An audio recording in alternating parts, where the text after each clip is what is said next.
Hello friends, आइए हम अपने करंट अफेयर की सीरीज़ को आगे बढ़ाते हैं और आज हम कोशिश करेंगे कि फरवरी 2022 का करंट अफेयर पूरा तैयार हो जाए, कंप्लीट हो जाए। और अभी तक हमने जनवरी का पूरा करंट अफेयर पढ़ लिया है, फरवरी आधी हो गई है। आज की वीडियो में हम आधी फरवरी का बचा हुआ आधा पोर्शन तैयार करेंगे। तो आइए क्वेश्चंस को करना शुरू करते हैं। आबू धाबी में आयोजित 2021 फीफा क्लब वर्ल्ड कप का खिताब किसने जीता है ना।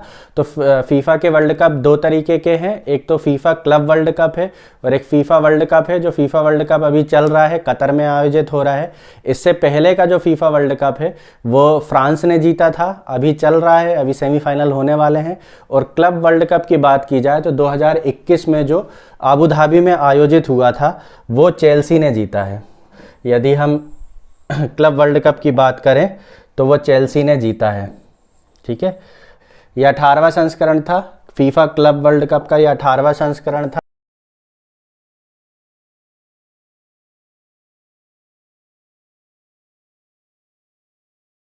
इसमें जो थियागो सिल्वा हैं, थियागो सिल्वा को इस टूर्नामेंट का सर्वश्रेष्ठ खिलाड़ी का पुरस्कार मिला है। तो इम्पोर्टेंट ये है कि फीफा क्लब वर्ल्ड कप किसने जीता, चेल्सी ने जीता। इसमें सर्वश्रेष्ठ खिलाड़ी का अवार्ड किसको मिला है, ब्राजील के थियागो सिल्वा को मिला है। चलिए नेक्स्ट देखते हैं। भारत और किस देश ने 5 दिवसीय द्विपक्षीय वायुसेना अभ्यास ईस्टर्न ब्रिज, इसका 6th एडिशन है, ईस्टर्न ब्रिज 6 का आयोजन किया है। तो ओमान और भारत के बीच में ये अभ्यास, सेना अभ्यास किया गया है। इसमें ये 21 से 25 फरवरी के बीच में आयोजित हुआ था जोधपुर वायुसेना स्टेशन पर, है ना।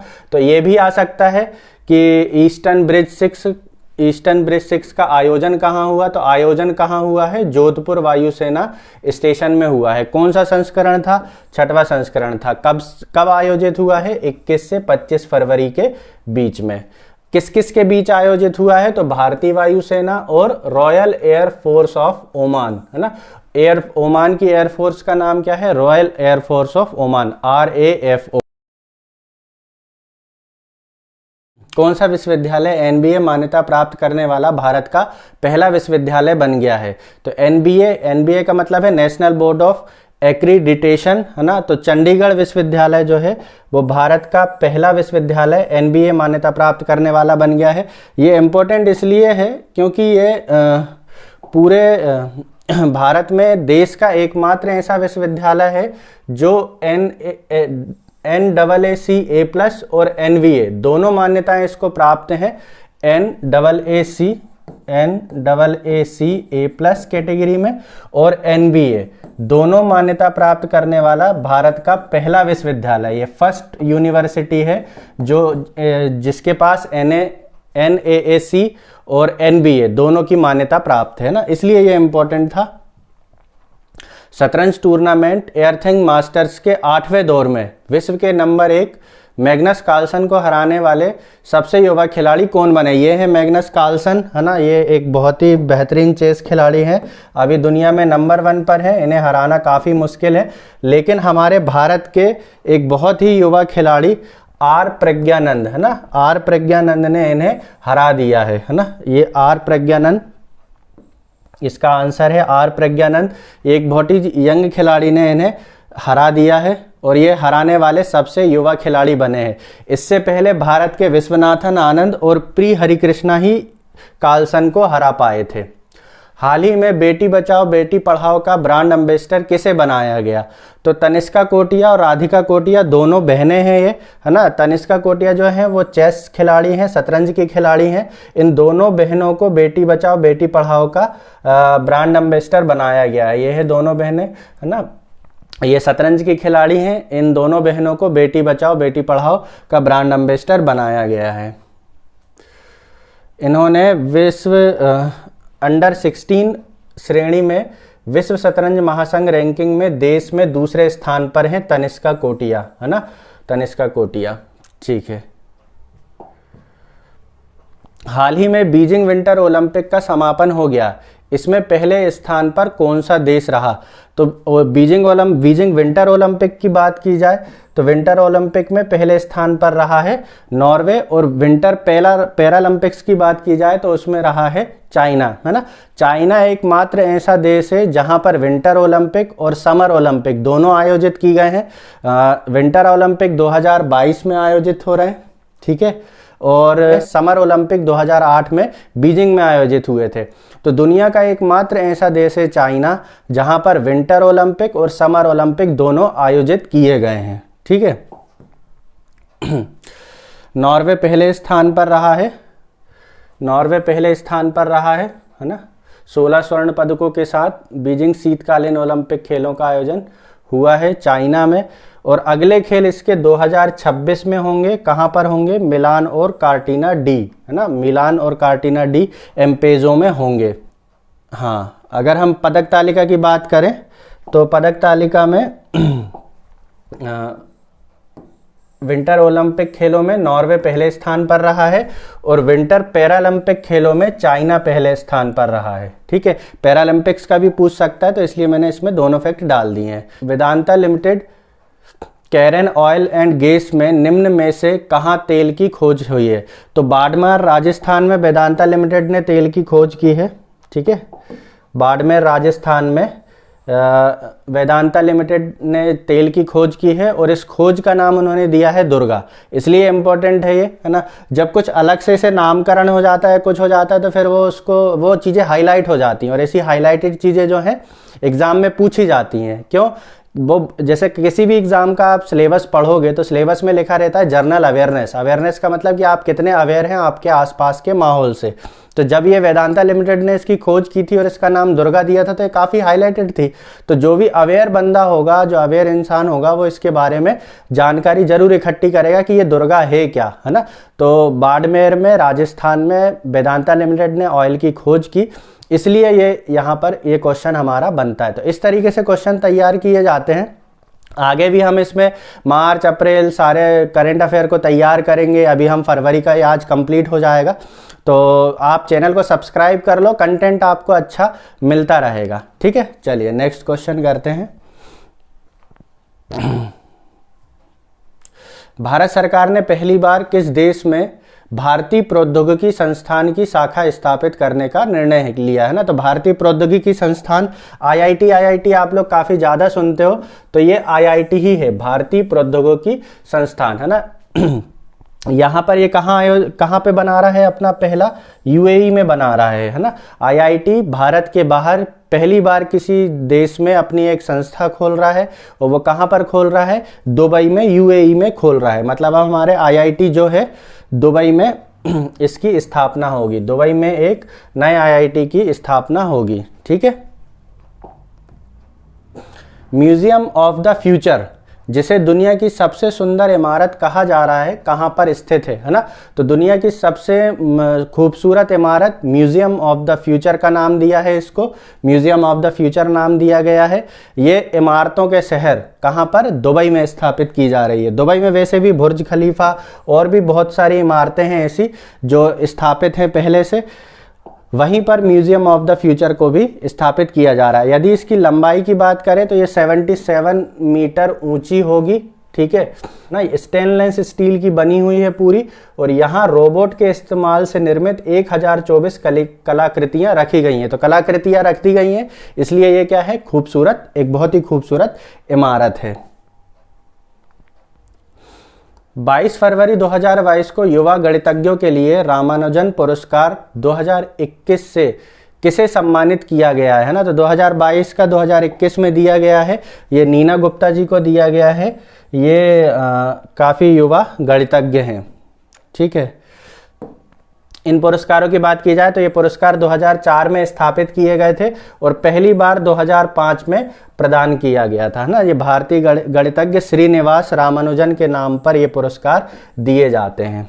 चलिए, भारतीय वायुसेना 6 से 27 मार्च 2022 तक एक्स कोबरा वॉरियर 22 नामक एक बहुराष्ट्रीय वायु अभ्यास में भाग लेगी। इसका आयोजन कहाँ किया जा रहा है ना। एक बहुराष्ट्रीय वायुसेनाओं का अभियान है। बहुराष्ट्रीय मतलब वहाँ पर मल्टीपल, बहुत सारी कंट्री जो है वो भाग लेंगी। अपने अपने जो युद्ध विमान है उनके साथ भाग लेगी। तो ये यहाँ पर कहाँ हो रहा है, ये यूनाइटेड किंगडम में हो रहा है। और यदि भारत की बात की जाए तो भारत की तरफ से इसमें तेजस विमान भाग लेगा, है ना। इसमें दो फैक्ट इंपॉर्टेंट है। एक तो पहला कि ये कहाँ पर आयोजित हो रहा है, तो कहाँ पर आयोजित हो रहा है, ये यूनाइटेड किंगडम में आयोजित हो रहा है। और इसमें भारत के तेजस, है ना, भारत के 5 तेजस विमान इसमें भाग लेंगे। नाम क्या है, एक्स कोबरा वॉरियर 2022, ठीक है। चलिए,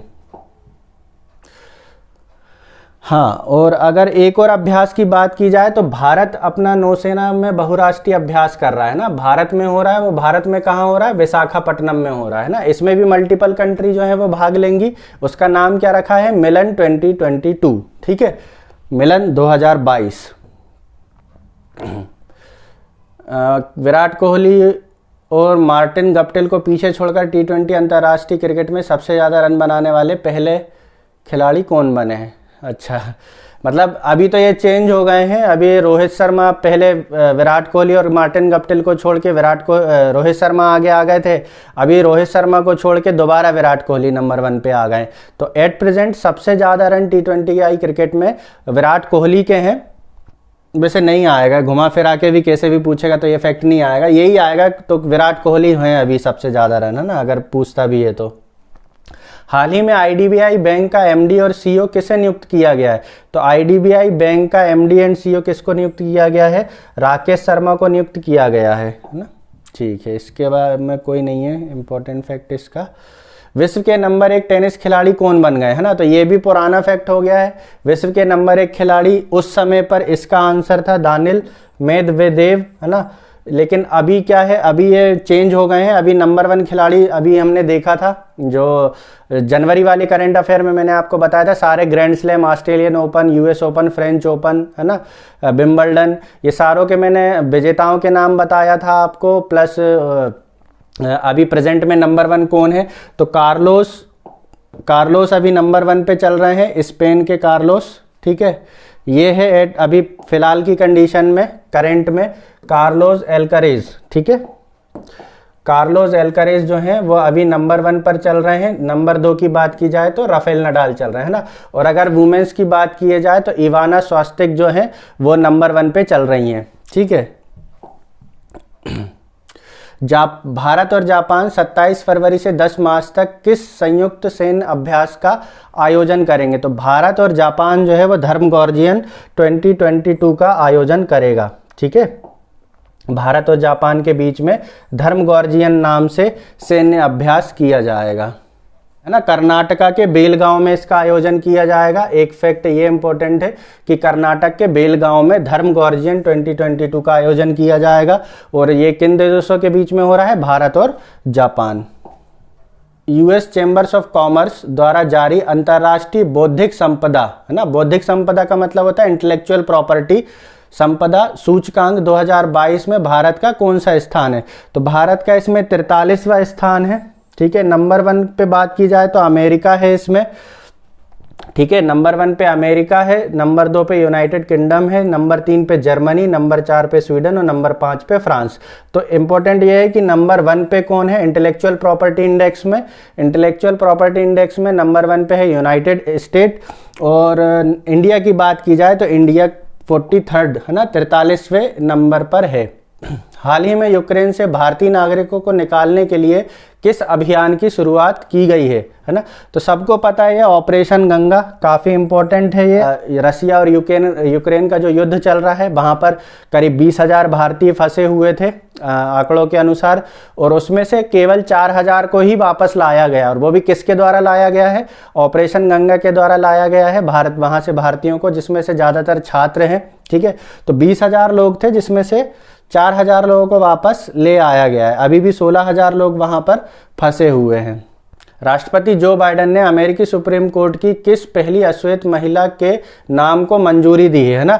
तो वहां पर सुप्रीम कोर्ट की पहली अश्वेत महिला जज बनी है केतनजी ब्राउन, है ना। इनका नाम क्या है, केतनजी ब्राउन। अश्वेत महिला है लेकिन नाम क्या है, ब्राउन। तो मैंने ऐसे याद रखा है, आप भी इसी तरीके से याद रख सकते हैं। तो ये पहली अश्वेत महिला है वहां की। वॉल्ट्जमैन पदक से सम्मानित होने वाले पहले भारतीय कौन बने, है ना। तो पहले भारतीय बने हैं दीपक धर, पहले भारतीय बने हैं, वॉल्ट्जमैन पुरस्कारों से सम्मानित होने वाले पहले भारतीय बने हैं। ये अप्लाइड फिजिक्स के स्ट्रीम में ये दिया जाता है वॉल्ट्जमैन पुरस्कार, ठीक है, और ये हर 3 साल में एक बार दिया जाता है ना, प्रिंसटन यूनिवर्सिटी के साथ। हाँ, ये प्रिंसटन यूनिवर्सिटी के जॉन हॉपफील्ड के साथ इस पुरस्कार को साझा करेंगे। तो वॉल्ट्जमैन पुरस्कार भारत के दीपक धर, है ना, और जॉन हॉपफील्ड के बीच में शेयर किया गया, मतलब दोनों को दिया गया है, और द्वारा हर 3 साल में दिया जाता है। ये पुरस्कार हर 3 साल में दिया जाता है IUPAP द्वारा हर 3 साल में ये पुरस्कार दिया जाता है। इस बार वॉल्ट्जमैन पुरस्कार भारत के दीपक धर और जॉन हॉपफील्ड को दिया गया है। चलिए, a nation to project leading India through the covid crisis नामक पुस्तक किसके द्वारा लिखी गई है? तो प्रियम गांधी मोदी द्वारा ये किताब लिखी गई है ना। इसमें बताया गया है कि भारत ने किस तरीके से कोविड-19 से लड़ाई लड़ी, है ना, उसके बारे में ये किताब लिखी गई है। रविंद्रनाथ टैगोर पर आधारित पुस्तक अ हिस्ट्री ऑफ श्रीनिकेतन किसने लिखी है? तो उमा दास गुप्ता द्वारा ये किताब लिखी गई है। रविंद्रनाथ टैगोर जी के ऊपर ये किताब लिखी गई है। इतिहासकार उमा गुप्ता अपनी पुस्तक a history of Sriniketan Rabindranath Tagore pioneering work in rural construction के साथ आई है। 1922 में शांति निकेतन में उनके विश्व भारतीय अंतर्राष्ट्रीय विश्वविद्यालय के एक विंग श्रीनिकेतन की स्थापना करके ग्रामीण पुनर्निर्माण के लिए रविंद्रनाथ टैगोर के काम की खोज करती है ना। तो इसका मतलब ये है कि शांति निकेतन में उन्होंने भारतीय अंतर्राष्ट्रीय विश्वविद्यालय की एक विंग स्थापित की थी, है ना। भारतीय अंतर्राष्ट्रीय विश्वविद्यालय के एक विंग श्रीनिकेतन की स्थापना की थी, है ना। और वहाँ से इन्होंने ग्रामीण पुनर्निर्माण के लिए जो रविंद्रनाथ टैगोर ने जो कदम उठाए हैं उनके बारे में ये किताब है, ठीक है। तो थोड़ा बहुत एक स्टोरी बना के याद रखोगे तो थोड़ा सा याद रखने में आसानी रहेगी। हाल ही में भारत की सबसे भरोसेमंद सार्वजनिक क्षेत्र की कंपनी का पुरस्कार किस कंपनी को दिया गया है ना। तो सबसे भरोसेमंद कंपनी का पुरस्कार कोल इंडिया लिमिटेड को दिया गया है। ये भरोसेमंद कंपनी मतलब ये रहती है कि अगर इस कंपनी में कोई अपना निवेश करता है तो उसके निवेश पर जो उसका पैसा ना डूबने के चांसेस सबसे ज़्यादा किस में है, या किस कंपनी द्वारा सबसे अधिक प्रॉफिट कमाया जाएगा, या जो हमेशा लाभकारी कंपनियां हैं उनको भरोसेमंद कंपनी कहा जाता है। तो इस साल का पुरस्कार जो है वो कोल इंडिया लिमिटेड को दिया गया है, सार्वजनिक क्षेत्र की कंपनी की बात की जाए तो, ठीक है। महारत्न कंपनी है ये, सरकार की महारत्न कंपनी कोल इंडिया लिमिटेड को भारत की सबसे भरोसेमंद सार्वजनिक क्षेत्र की कंपनी से पुरस्कार से सम्मानित किया जाएगा, ठीक है। इनके सीईओ की बात की जाए तो इनके सीईओ का नाम है प्रमोद अग्रवाल। कोल इंडिया के सीईओ का नाम क्या है? प्रमोद अग्रवाल। अब ये कोल इंडिया, अब ऐसे बोलेगा कि कोल इंडिया के सीईओ का नाम क्या है, तो आपको लगेगा कि यार ये तो स्टैटिक जीके क्वेश्चन हो गया। स्टैटिक जीके का क्वेश्चन नहीं है, वो क्वेश्चन किसका है? करंट का है। कोल इंडिया हाईलाइट थी, इसलिए कोल इंडिया के सीईओ का नाम एग्जाम में आने के चांसेस है, इसलिए हम उसको स्टैटिक और करंट को रिलेट करके चलते हैं। राष्ट्रीय विज्ञान दिवस प्रतिवर्ष कब मनाया जाता है? तो राष्ट्रीय विज्ञान दिवस प्रतिवर्ष 28 फरवरी को मनाया जाता है ना। जो भी साइंस स्ट्रीम के बच्चे हैं वो तो काफ़ी अच्छे से याद रखते हैं इसको कि राष्ट्रीय विज्ञान दिवस 28 फरवरी को मनाया जाता है। क्यों मनाया जाता है? क्योंकि इस दिन सीवी रमन, है ना, सीवी रमन जी ने रमन प्रभाव की खोज की थी। तो उस दिन को यादगार बनाए रखने के लिए हम प्रतिवर्ष 28 फरवरी को राष्ट्रीय विज्ञान दिवस के रूप में मनाते हैं, ठीक है। सन 1987 से राष्ट्रीय विज्ञान दिवस, पहला राष्ट्रीय विज्ञान दिवस सन 1987 में मनाया गया था। और चंद्रशेखर वेंकट रमन, सीवी रमन जी को अपने रमन प्रभाव की खोज के लिए सन 1930 में नोबेल पुरस्कार भी दिया गया था फिजिक्स के क्षेत्र में। चलिए, सरकार ने सेबी की नई अध्यक्ष के रूप में किसे नियुक्त किया है ना। तो SEBI security exchange board of India, है ना, security exchange board of India, SEBI, है ना। सेबी की नई अध्यक्ष के रूप में किसे नियुक्त किया गया है? माधवी पुरी बुच को सेबी की नई अध्यक्ष के रूप में नियुक्त किया गया है। भारतीय सुरक्षा एवं प्रतिभूति नियामक बोर्ड, सेबी, है ना, हिंदी में बोलते हैं, security exchange board of India English में बोलते हैं। तो इसके अध्यक्ष किसको बनाया गया है? माधवीपुरी बुच को। ठीक है, 3 साल की अवधि के लिए इनको अध्यक्ष पद दिया गया है। दुबई में आयोजित पैरा वर्ल्ड चैंपियनशिप में एक व्यक्तिगत वर्ग में रजत जीतने वाली पहली भारतीय कौन बनी है? तो पूजा जात्यान जो है पहली भारतीय बनी है जिन्होंने पैरा वर्ल्ड चैंपियनशिप में सिंगल इवेंट में क्या किया है, एक मेडल जीता है, और वो भी कौन सा मेडल जीता है? रजत पदक जीता है। तो इम्पोर्टेंट है ये। आजकल पैरा खिलाड़ियों के बारे में ज़्यादा क्वेश्चन आते हैं। ठीक है, ये भारतीय तीरंदाज पूजा जात्यान, हाँ, ये तीरंदाज खिलाड़ी हैं। प्रो कबड्डी लीग ने 8वें सीजन का खिताब किसने जीता? तो प्रो कबड्डी लीग के 8वें सीजन का खिताब दबंग दिल्ली ने जीता है, और अभी 9वां सीजन इसका चल ही रहा है, पता नहीं कौन जीतेगा अभी। ठीक है, इसमें इमर्जिंग प्लेयर मोहित गोयत को सीजन का इमर्जिंग प्लेयर मोहित गोयत को दिया गया था, और सबसे मोस्ट वैल्यूएबल प्लेयर किसको दिया गया था? नवीन कुमार को दिया गया था। ठीक है, ये 2 फैक्ट जो हैं ये भी याद रखना है। 31वें दक्षिण पूर्व एशियाई खेलों का आयोजन इस साल 12 से 23 मई तक किस देश में आयोजित किया जाएगा? है ना, तो अब तो ये आयोजित हो भी चुके हैं, वियतनाम में आयोजित हुए थे ये, है ना, और इसमें सबसे अधिक पदक, है ना, 31वें वियतनाम में हुआ था। सबसे अधिक पदक भी किसने जीता था? वियतनाम ने ही जीता था, खुद ही आयोजित कराए और खुद ही जीत लिए। यदि हम association of south east Asian Nations की बात करें तो इसमें 10 देश हैं, भारत इसका वो नहीं है, मेंबर नहीं है। इसका हेडक्वार्टर कहाँ पर है? जकार्ता इंडोनेशिया में है। कहाँ पर है? जकार्ता इंडोनेशिया में इसकी हेडक्वार्टर है। सड़क पर रहने वाले जानवरों के लिए भारत की पहली एम्बुलेंस किस राज्य में बनाई गई है? तो सड़क पर रहने वाले जानवरों के लिए तमिलनाडु जो है वो अपना एम्बुलेंस सुविधा शुरू कर रहा है। जो सड़क पे जानवर हैं वो सड़क पे गाड़ियाँ वगैरह चलती रहती हैं, अगर उससे दुर्घटनाग्रस्त हो गई हैं और कोई उनको फ़ोन लगा देता है तो एक मोबाइल एम्बुलेंस है ये, और वहाँ पे पहुँच के जानवरों का उपचार करते हैं और इन्हें हॉस्पिटल तक भी लेकर जाते हैं। तो तमिलनाडु देश का पहला पूरी तरह से सुसज्जित मोबाइल एम्बुलेंस शुरू करने वाला पहला राज्य बन गया है। ठीक है, चलिए। कांग्रेस सांसद राहुल गांधी ने तमिलनाडु के मुख्यमंत्री एम.के. स्टालिन की आत्मकथा का लोकार्पण किया। तो एम.के. स्टालिन की एक आत्मकथा का भी लोकार्पण हुआ है और राहुल गांधी जी ने किया है। इसका नाम है उंगलिल ओरुबन, है ना, मतलब वन अमंग यू। साउथ मतलब तमिल में है उंगलिल ओरुबन नाम है। इंग्लिश अनुवाद किया जाए तो इसका इंग्लिश अनुवाद है वन अमंग यू, है ना, आप लोगों में से एक, है ना। स्टालिन की आत्मकथा का राहुल गांधी जी ने विमोचन किया। भारत की पर्यावरण रिपोर्ट 2022 की स्थिति के अनुसार भारत 17 सतत विकास लक्ष्यों पर किस स्थान पर है ना। तो यूएन ने 17 सतत विकास लक्ष्य दिए हैं। हर साल उसका होती है, मतलब उसका एग्जामिनेशन होता है।